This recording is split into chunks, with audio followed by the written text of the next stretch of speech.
안녕하세요. 오늘 첫 역사의 숨결 방송의 주제는 대한민국 초대 대통령에 대해 알아보겠습니다. 저는 정치적 색깔이 없다는 점을 미리 알려드립니다. 지금 시작합니다. 우남 이승만 박사는 대한민국 창건의 주역이자 첫 대통령이었습니다. 그는 우리 민족이 근대사에서 가장 힘들었던 시기, 즉 만국과 질곡의 순환기를 겪던 시절에 동양과 서양의 학식을 겸비한 경세가로서 존재감을 떨쳤습니다.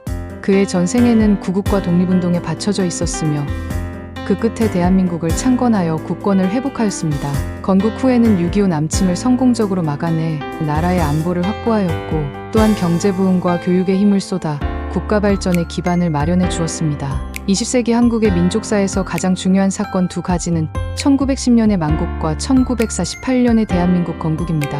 이승만 박사는 조선 왕조 말기인 1896년부터 개화의 선각자로서 언론과 구국운동의 선봉에 서 있었습니다. 그는 또한 독립협회운동의 핵심 인물로서 활동하였습니다. 그는 반정부운동 혐의로 구금되어 있던 1899년부터 5년 7개월 동안 옥중에서 저술한 독립정신이라는 책에는 조국의 현대국가 건설이라는 그의 구상이 담겨 있었습니다. 이는 한국의 민족주의와 근대화 그리고 자유민주주의의 사상을 반영하고 있습니다. 추록 후에는 미국으로 가서 구국의 밀사로 활동하면서 조지 워싱턴, 하버드, 프린스톤 대학에서 5년 5개월 동안 학업을 마치고 1910년 7월 18일에 프린스톤 대학의 윌슨 총장으로부터 박사학위를 받았습니다. 그 후 10월 10일에 귀국하였지만 1912년에 다시 미국으로 돌아가 한국의 독립운동을 이끌었습니다. 1919년에 일어난 3.1운동은 대한민국 임시정부의 탄생을 이끌었고 이승만 박사가 초대 대통령으로 선출되었습니다. 이승만 박사는 5월에 워싱턴 DC에 집정관 총재부를 설치하였고 Republic of Korea를 영문 국가명칭으로 사용하였습니다. 그리고 6월 18일에는 일본 천황에게 일본 군대와 일본인 관리 및 일본인의 철수를 요구하였습니다. 이승만 박사는 1941년에 Japan Inside Out, 일본 내막기라는 영문 저서를 통해 태평양 전쟁을 예견하였습니다. 전쟁 중에는 임시정부의 국제 승인, 한국인의 일본 참전, 그리고 전쟁 후 한국 독립을 위해 미국 정부의 다양한 제안과 경고를 하였습니다. 하지만 당시 미국은 소련과의 전쟁 협력을 위해 친소 정책을 취하며 한국 문제를 뒷전에 두었습니다. 이승만 박사는 이런 상황에서 VOA 방송을 통해 국내외 동포에게 자유의 소식을 전하였고 미국 전략사무국 OSS과 협력하여 미군과 광복군 안에 한국인 특수부대를 편성하였습니다. 이러한 노력의 결과 1943년 카이로 선언을 통해 미국, 영국, 중국이 한국의 독립을 약속하게 되었습니다. 그러나 1945년 2월 얄타회담에서 루즈벨트 미국 대통령은 소련에 대해 참전 약속을 받아내면서 전후 한국에 대한 신탁 통치를 스탈린과 비밀로 약속하였습니다. 이로 인해 소련에 대해 참전과 북한 공격으로 한반도가 38도선을 기점으로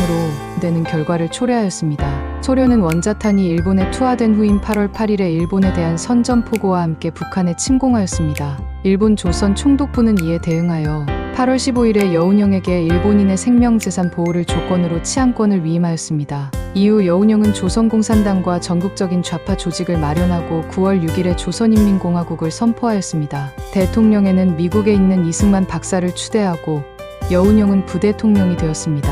반면 우파에서는 9월 8일에 미군이 인천에 상륙한 후 16일에 한국민주당을 결성하였습니다. 북한을 점령한 소련군은 인민위원회를 조직하였으며 9월 20일에 스탈린의 비밀 지시로 북한 공산화와 공산 정권의 수립을 추진하기 시작하였습니다. 이렇게 해방 후 한반도의 전국은 공산당과 좌파가 주도하는 세상으로 바뀌게 되었습니다. 이승만 박사는 1945년 10월 16일 33년 만에 해방된 조국으로 돌아와 민족 대동단결을 강조하였습니다. 그는 조선인민공화국의 주석 취임을 거부하고 대신 독립을 촉진하기 위해 정당과 사회단체를 통합한 독립촉성중앙협의회를 결성하였습니다.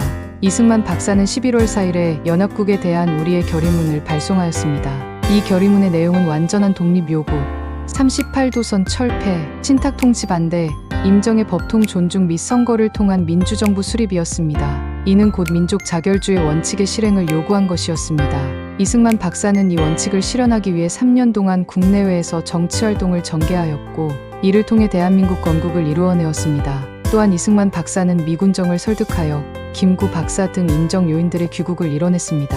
이때 김구 박사 등은 개인 자격으로 귀국하였습니다. 그러나 1945년 12월 28일에 발표된 모스크바 참상 결정은 한국의 5년간의 신탁 통치를 시행하겠다는 내용이었습니다. 이에 한국민족은 반탁운동을 일으켰습니다. 그러나 소련은 북한과 조선공산당의 신탁 통치를 지지하게 하고 미소공동위원회에서는 공산당과 좌파 세력만의 정부 수립을 고집하였습니다. 이로 인해 회담은 결렬되었습니다. 소련은 처음부터 신탁 통치를 성사시킬 의도 없이 이미 1946년 2월 8일에 북한의 김일성을 내세워 공산당의 단독 정권을 만들었고 무력을 갖추게 하여 한반도 전체를 공산화하는 계획을 가지고 있었습니다. 이승만 박사는 1946년부터 소련과 공산주의의 실체를 인식하고 한국 문제를 유엔에 이관하도록 교섭을 시작하였습니다. 그는 이후 10월에 삼상 결정을 취소하라고 성명을 내고 12월에는 미국으로 가서 조야를 설득하였습니다. 그 결과 1947년 미국은 공동위원회 실패 후 이승만 박사의 주장대로 한국 문제를 유엔에 이관하였고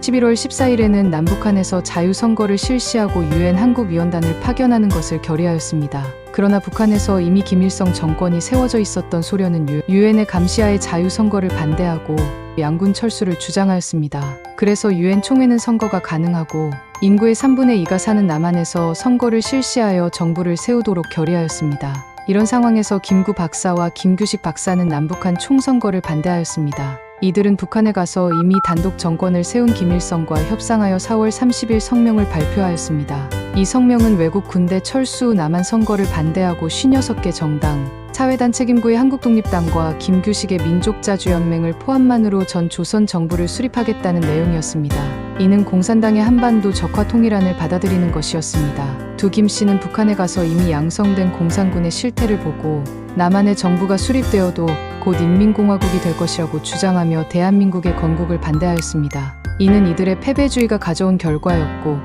결국 이들은 해방 전국의 정치적 미아가 되었습니다. 한국민족은 38년의 국권 탈취 기간을 거쳐 이승만 대통령과 함께 자유민주 대한민국을 건국하였고 그로써 세계사에 다시 등장하게 되었습니다. 대한민국은 조선 왕조 말에 구국운동에서 시작하여 3.1 독립운동과 임정의 법통을 계승하였습니다. 이는 대한민국이 민족사적 정통성을 가진 나라임을 보여줍니다. 사상적으로 대한민국은 한국의 민족주의와 자유민주주의의 원칙, 즉 재헌헌법에 따라 정부가 수립되었습니다. 이로 인해 유엔은 1948년 12월 12일에 한반도의 유일한 합법적 정부로 대한민국을 인정하였습니다. 이승만 박사를 비롯한 임정의 중진들과 국내의 많은 독립운동가들이 참여하여 정부를 세운 것은 대한민국 건국의 자랑스러운 사실입니다.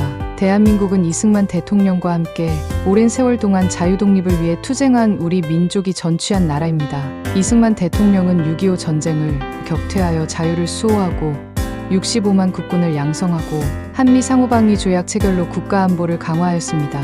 그는 국가를 자유민주주의와 시장경제의 활력 속에 두고 교육을 통해 산업을 발전시켰습니다. 이로 인해 민생과 국가의 비약적인 발전이 가능하게 되었습니다. 대한민국의 건국은 한국민족이 대륙의 전제국가들로부터 자주독립을 뜻하고 해양 세력의 문화를 적극적으로 받아들이는 새로운 시대를 열었습니다. 이로 인해 우리 민족의 우수한 자질로 원대한 안녕과 번영, 그리고 자유민주 통일을 달성할 기반을 마련하였습니다. 이제 우리는 종북 좌파들이 선전해온 잘못된 역사 인식을 버리고 정직하게 그리고 긍정적으로 우리가 극복해온 고난의 현대사를 연구하여 자부심을 가지고 통일에 대비해야 할 것입니다.